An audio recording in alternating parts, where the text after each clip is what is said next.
Here kore aroto, here kore awaho, hopu kina te uai o ka puringa.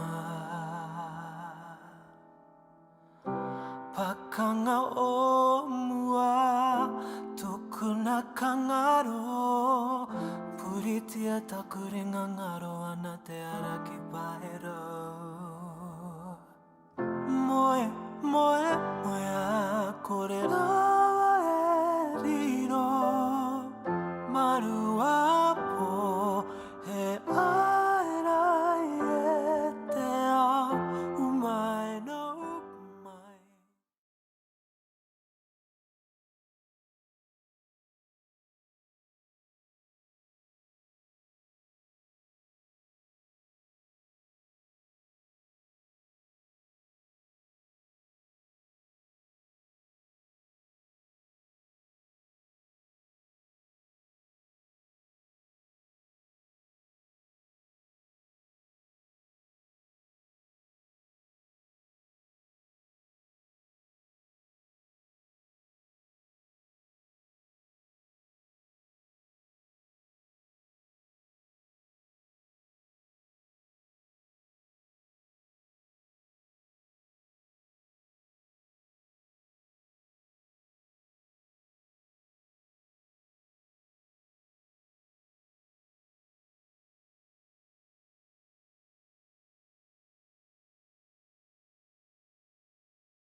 te whakatau, whakatata mai I te iwi. It is election year and 100 days until the election. And with all the noise coming out of Pōneke and everywhere else for that matter, ka pake kete, he aha, te aha. He nā, piri mai ki tēnei konei Ipurangi, ki konei tātou iāna I ngā take porotiki o te wā. Ko Mani Dunlapa hau. Ko whatitiri te wake ahau. And our kai-ho tūruku Waitipine Alan is here on the desk, the ones and twos. Tēnā koe. Tēnā tātou, kia ora. Kia ora, kia ora. So the headlines have been popping off, not just the last 3 years, but over the last couple of weeks. And some comments from politicians have left a kaua taste on the ngao of Māori voters. Kaua ko Shane Jones, me Stuart Nash, nahi nei. Green co-leader Marama Davidson was on the hui last week using some pretty harsh language to describe the coalition government. Here's a snippet of her interview with Julian Wilcox. This government are a pack of bastards, and people have been feeling that. Our communities have been spat on. People are struggling to heat and eat, are struggling to pay their rent. People are doing their best. So people are feeling that, and they're not about to be gaslit that things are okay. You're calling them a pack of bastards? I am. That is a really harsh thing. It's not harsh enough, Julian. Very interesting. Ki te whakarongo ki rā momo kōrero. E puta mai ana I te waha o Mārama me te mohi anō ki tōna momo, me tana āhua, ngā wari. Engari, I ahau nei ka whakaaro, I nā te tokomaha o te hunga, ka whakae ki e rā kōrero, ne? I think it's a representation of just where we're at, and this is the kind of the nature and the language that we're beginning to see. It's quite interesting. But I mean, if we zoom out, and you've got to look at these comments in the context. Just yesterday, Winston Peters was telling Green MP Lawrence Junan to go back to his own country, and then later on the tiles called him an arrogant twit to use his words. We saw Shane Jones's comments about knee pads, which created a lot of attention. Stuart Nash obviously reprimanded and taken away from New Zealand First. But I don't know, Rukuwai, what do you think? Do you think it's too harsh, they're sort of calling them bastards? I don't know, ki te atu hau I te clip rā. Tai hau ka whakaaro, wee, jeez. Wee kwa. Yeah, jeez. I wonder what the whānau think about such language. Kametu, e pera ana ngā kōrero e puta haere ana I te motu. E rangi tika ana te kōrero, e hari te mea ko Marama nahi nei kōrero pēnei ana. Ko tēnei pēr te āhua o ngā kai tō rangapu. Once upon a time we expected them to be quite demure.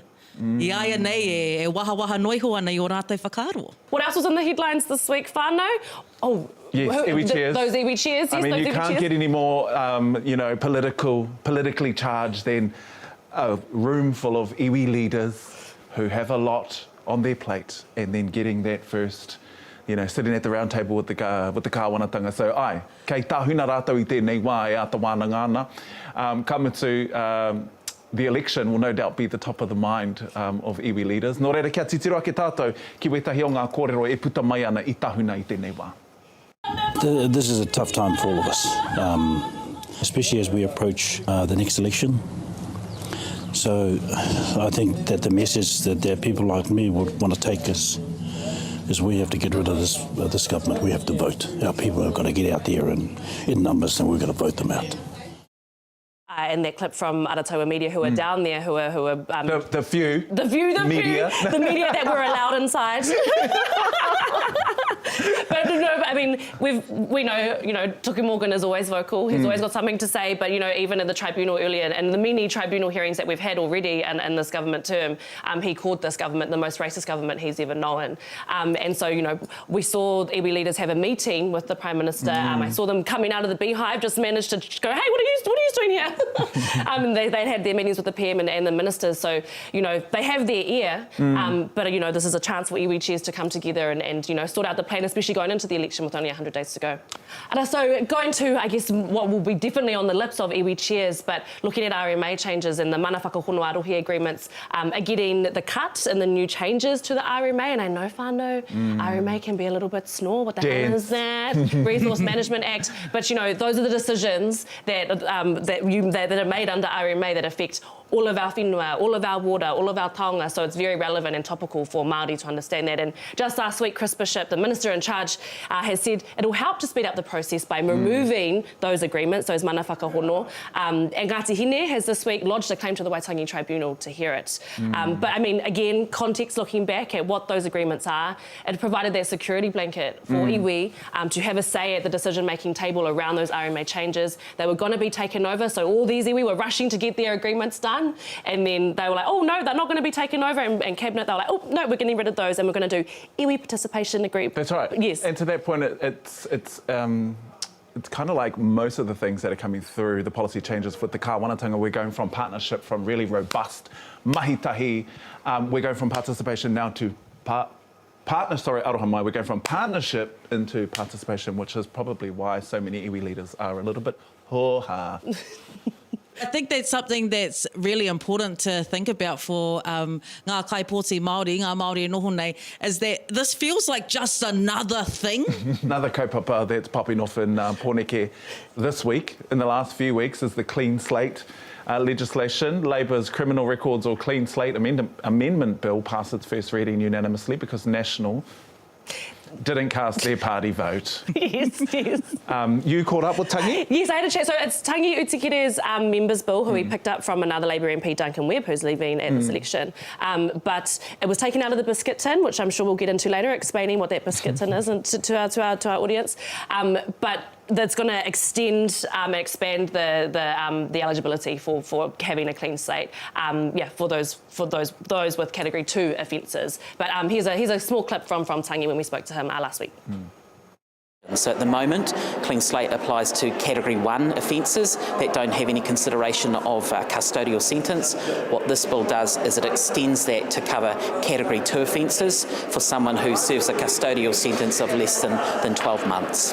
I'd reached out to all of the parties. Some of them engaged a little bit more than others. I mean, the National Party was a little bit strange. They spoke against the bill but didn't cast any party votes formally in that way. So the Hansard will show that it is a unanimous level of support for the bill. This will have a significant positive impact on our Māori community, on our Pacific community, on many others who just want to get on with their life. Just to Tangi's point at the end there, e tika ana ia, ne, wā tātou whānau kua taka ki te he, e hari te mea he kino rawa te he, engari kua taka ki te he. It's going to give them some really good opportunities should this legislation, be passed. Well, this amendment, will, if it goes through, it will include those who have done custodial sentences, so less than a year though, and if they haven't reoffended in 10 years. But we know what a record can do. Yes. For many who want to apply for a job, it's a massive red flag on those applications. And so if it was to go through, it would open up and make a lot of people's lives much easier.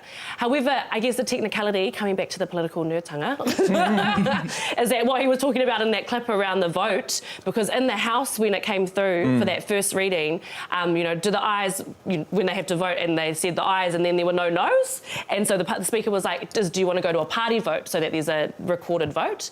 And then it didn't go, there wasn't a party vote asked for, but National had spoken against the bill, but now it's gone through to the Select Committee before it goes into second reading, which I would expect, based on kind of National stance and ACT stance and New Zealand First stance, that it probably won't get through to the second reading. Yeah. Could you imagine that though happening at the Marae Trust Hui?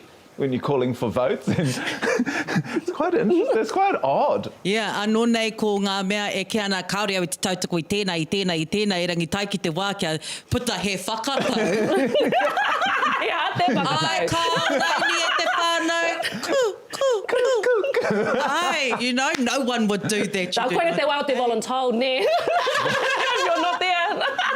Coming to ngā wahanga o tēnei pere, like when we're talking about Category 2, I mean, what is the Category 2 offence? It essentially covers all those custodial sentences under 12 months. So anything that you've served that time for with those particular charges. So it could be cannabis, it could be, violent, or stealing or whatever, and whatever has put you inside for less than 12 months that you could be applied for. It's also for disqualified drivers as well that will provide that clean slate as well. So I'm assuming there's going to be so many whānau that, essentially... If it was to be. It's proposed. So what are the chances of this bill making it across the line, though? Well, just as I said before, we'll go to Select Committee. It'll be open to submissions. Yeah. And then we'll see if it gets to the second reading. But that order paper is looking pretty stocked up before the election for the House rises in September, before it's the campaign period. So there'll be a lot of urgency, a lot of long nights in Parliament for a lot of bills to get passed. Moving right along, Te Whānau, whilst this may not have a direct connection to the whare pāremata, the politics that are just laced up in this next yarn, e tino ki te ana i te rāhua. So a clip of a leading Māori astronomer, ko wai atu, tākuta rangi mātāmua, circulating, where he says a few controversial things about the maramataka. It's sparked a series of wānanga, both online and off, and it's just, it's blowing up the socials. What are we thinking? Oh, should we see the clip? Let's have a look at the clip first to see what he said? I'm yet to find a single scrap of traditional evidence where any tipuna writing about the maramataka is talking about high energy and low energy, particularly connected to you as an individual. I'll really be clear, and I know it might upset some of you. It's all right because I get to go home soon. But the moon don't care about how you're feeling. I'm serious. We have neoliberalised the moon. Well, he wasn't wrong when he said it may upset people.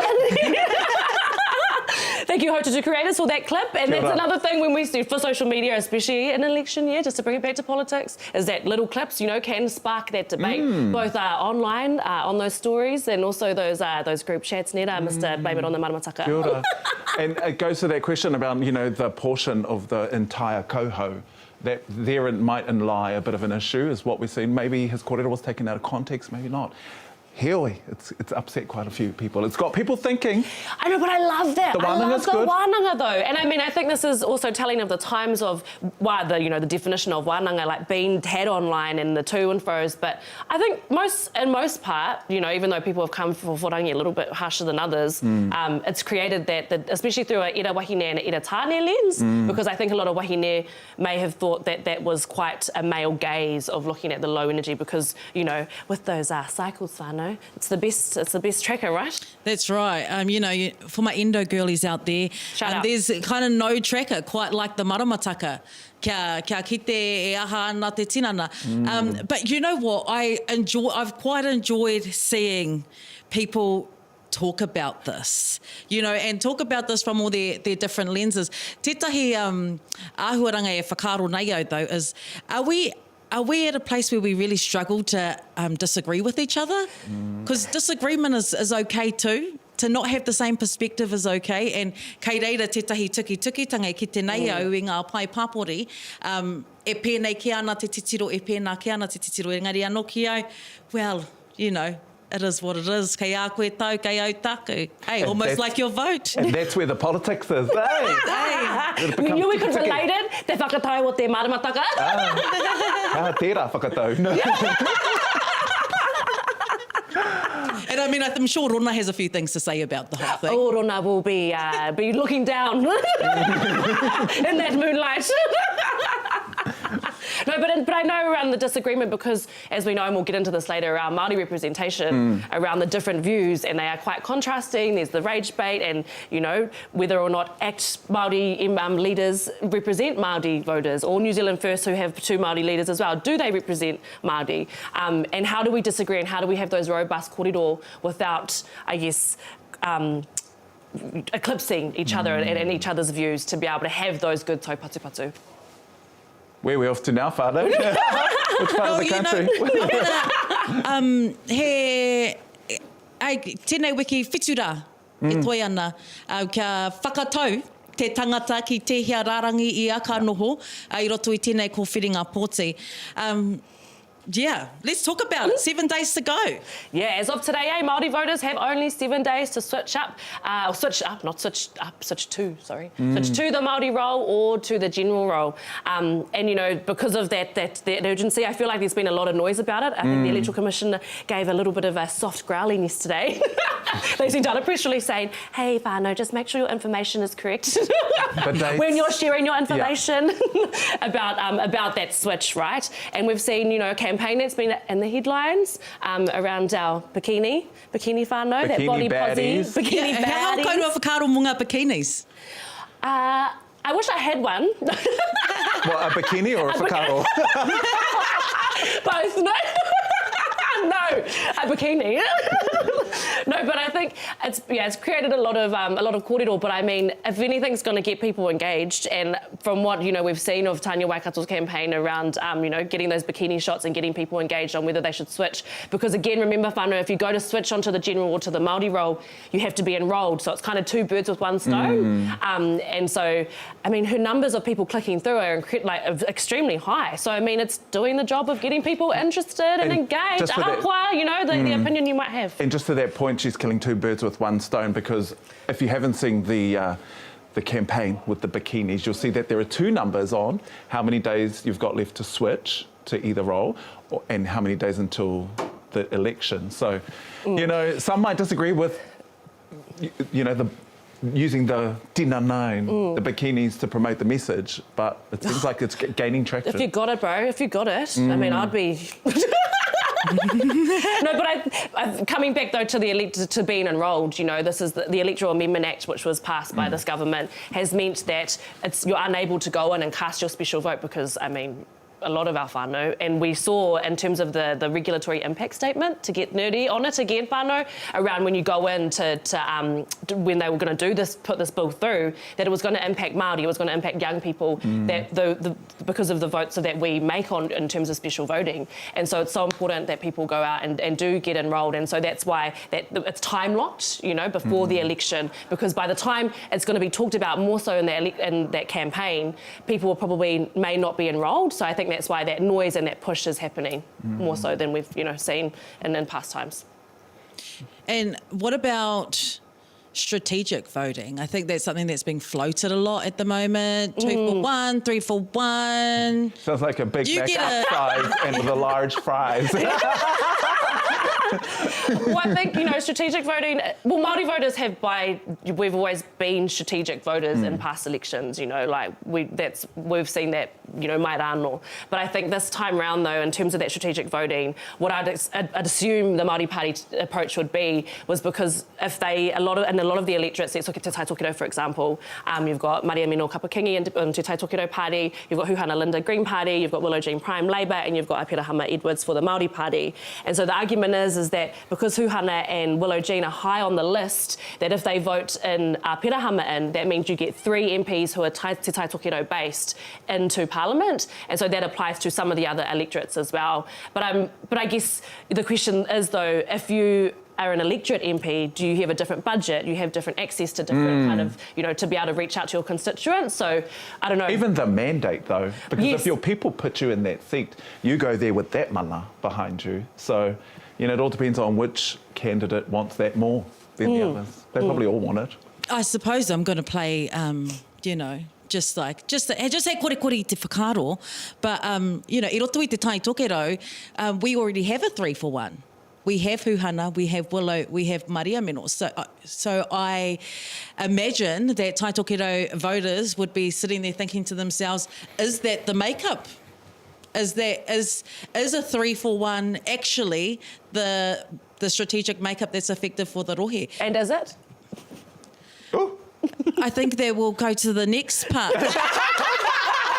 Because, he ha te whakatau, kei a koutou te mana. Yes, and ha te wā. No. Te taitokero's been under the scope for a while, so I'm sure that Māori voters up there are really going to be considering what does the power of my vote do? I roto I tēnei kōwhiringa. What am I actually going to get? And I guess just quickly in terms of the to not pick on Te Taitokero, but Hauraki Waikato, Hana Rāwhiti Maipi Clark is obviously the candidate for Hauraki Waikato for Te Pāti Māori. Kingi Kiriona, who's coming through in this this election, he's quite high on the list. So if Hana gets voted in, then Kingi's likely to come in as well. And it's a little bit of an admission by the Labour Party of putting him high on the list that is probably going to go in that favour. But then you go to Te Taitonga, Mananui Ramsden for Labour Party, he's not on the list at all. So that's a little bit of a whakahihitanga me ki, around Labour being like, he's in, bro. That's kind of the messages that they're sending and the messages that I'm sure voters are picking up as well. It's like the story behind the story. Oh, plenty more where that came from. So a lot for the whānau at home to think about anyway. Ka pai. Well, two other kaupapa in the last couple of weeks, and a bit of a big one. 2 years after the release of the Royal Commission of Inquiry into Abuse and Care's final report, whanaketia, that found hundreds of thousands of children and young people and vulnerable adults that they were abused or neglected while in the care of state and faith-based institutions over decades. And survivors are calling on the government to fully implement all 233 recommendations of that landmark Royal Commission. Last week they came to Parliament to bring that message directly to the steps of Parliament, and here's what some of them had to say.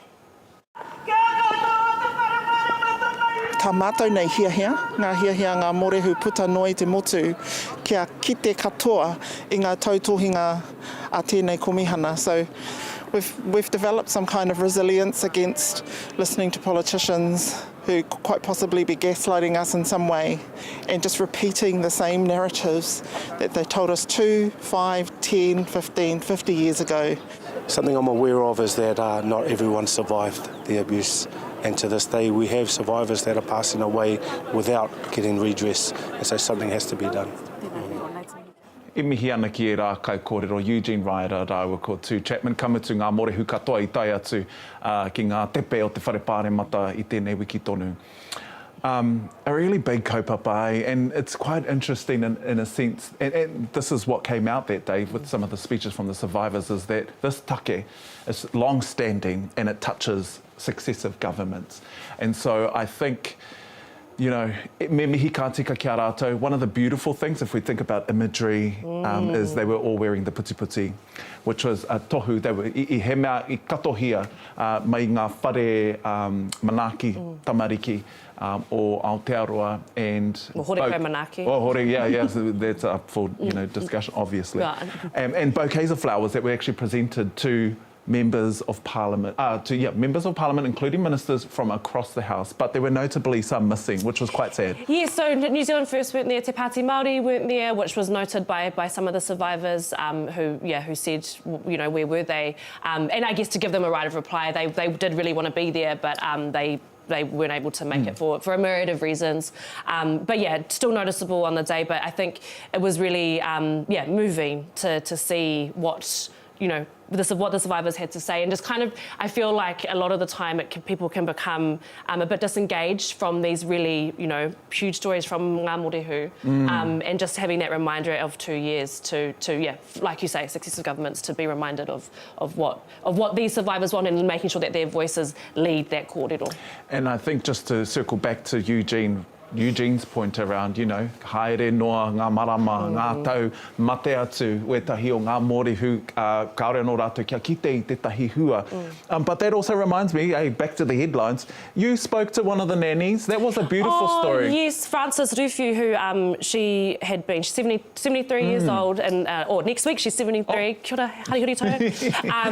And, I didn't go into the kōrero knowing too much about her story, and so sitting with her, and, in our news daily kind of grind, we don't get to have that time to sit down, and have those big kōrero. And so she told us about the story of she was taken into Ngā Whatu, which was a psychiatric hospital in Nelson when she was 9 years old until 18. Told us about the story about how rolled cigarettes were part of her treatment when she was 9 years old. They'd come and do government rolled tobacco, how she experienced formaldehyde injections, ECT treatment. And, in her words, she was just naughty, she wasn't unwell. And so hearing her story, and I was like, why do you want to tell your story, Auntie? Like, why are you telling it now? And she goes, I just want people to know, my experience before I may not have much longer here, And I asked her at the end, which was real poignant, I said, what would you tell yourself, your 9-year-old self, right? And she goes, to forgive. Because she had a long, her daughter was taken off her, and she had gone through a lot of, obviously, taumahai and mamai, and for her to sit there and say to forgive and to let go of all the harm that's been done to you was, just so beautiful. So me mihi ka tika kia Frances. Kia ora. I'm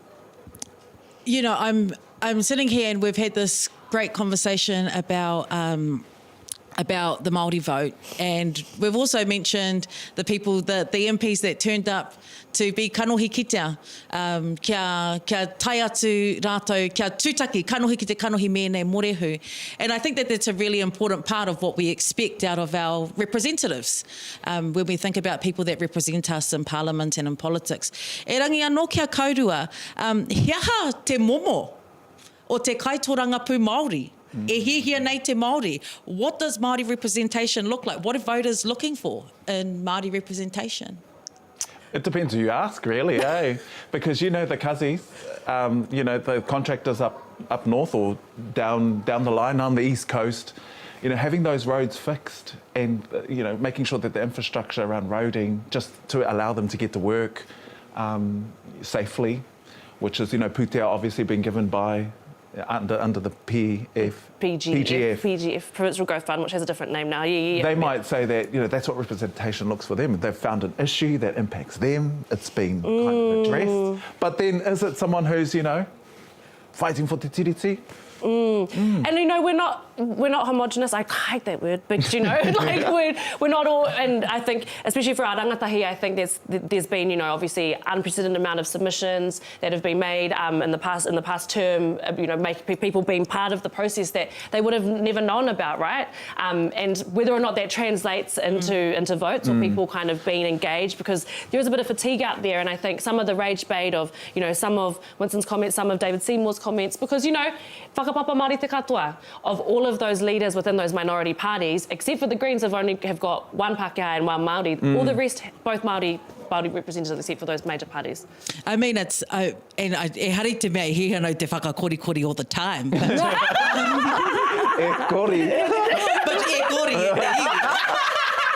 But you know, I'm thinking about it, and kei reira te Pāti Māori, e mahi anei warātou mahi. The Greens have te tiriti as part of their party's constitution. And then you look at New Zealand First, who a lot of people were saying kino. Engari, ko te kaiarahi he Māori, ko te kaiarahi tuarua he Māori. Tane Randall's there, that counts, eh? You know, you've got Reno that's now joined, not as a candidate, but to show his tautoko mo te Pāti. Hare te hipango, is that Māori representation? A lot for whānau to think about. What do they actually want? And, you know, understanding the mana that they have in their hands. Kia tuku atu rātou I te rāpoti hei te tuawhitu o Noema e mohio ai tātou, you know, ngā whakaaro te Māori. And there's you know what, I'm just going to interject here again. There's something that's really quite important to a lot of Māori, and that's been a kanohi kitea. Showing up, people remember who was there in the flood recovery. People remember who helped pack the kai and who turned up to the tangihana. Era mea katoa, no doubt, those are some of the thoughts that are playing in people's minds as they think about he ha te whakatau mo taku whānau, he ha te whakatau, so that I can decide who's got my vote. Well, it was also just a segue. What was really interesting this week, and quite aroha hoki, this month we marked 40 years since the passing of the homosexual law reform. So Aotearoa took a historic step forward in terms of the fight for equality. And no mātou te whiwhi, no mātou te maringanui, I puta atu tō mātou kui a Auntie Tini Molyneux ki te kōrero atu ki tētahi o ngā hautipua o te ao pāpā ho kamutu o te ao o te hapori takatāpui. Ko Hone Edwards tērā. Nō reira kia tahuri ake rā tātou ki ngā kōrero I puta I aia. Hymn singing, flag waving and banners of all persuasions accompanied the 800,000 signature petition to Parliament today. I mua tui tērā, mehe mea I mau te tāne moiana I te tāne I ngā rā o mua. Ka mau tonu atu koe I te whare here. E hari te mea nui, engari kia whakai tonu te tāne ki te moe te tāne, te whakaitanga, te wāhi kia hau. Ai marika, mauri ora ki e rā kōrero. And also this week, a big number of whānau from the rainbow community and allies all went to Parliament again just to, you know, tui roto I tērā wairua o te maumahara. So I thought it was actually beautiful. But, you know, again, like the survivor story, some powerful kōrero that came out of the commemoration of those 40 years. Me te mihi hoki ki e rā hunga I whawhai, I hiko te hiko. You know, Hone also talked about couldn't even walk up Queen Street to protest the ngā mōtika o te hunga takatāpui without having bottles of beer thrown at them and just the terrible things that happened in those times. Oh, yeah, and also, you know, the fight that they fought for us to be, you know, proudly takatāpui and Māori, you know, in the spaces in which we are. And so, yeah, me mihi ka tika ki a rātou. He oi anō, we'd love to keep chatting. You know, mo te pahu, oh, we hoki rā. Engari kua mutu ngā kōrero mo tēnei wā, tēnā koutou e te whānau i whakarongo mai ki tēnei te renga. Come back in 2 weeks, kia kite ai tātou ko wai I eke, ko wai I heke, I ngā take porotiki.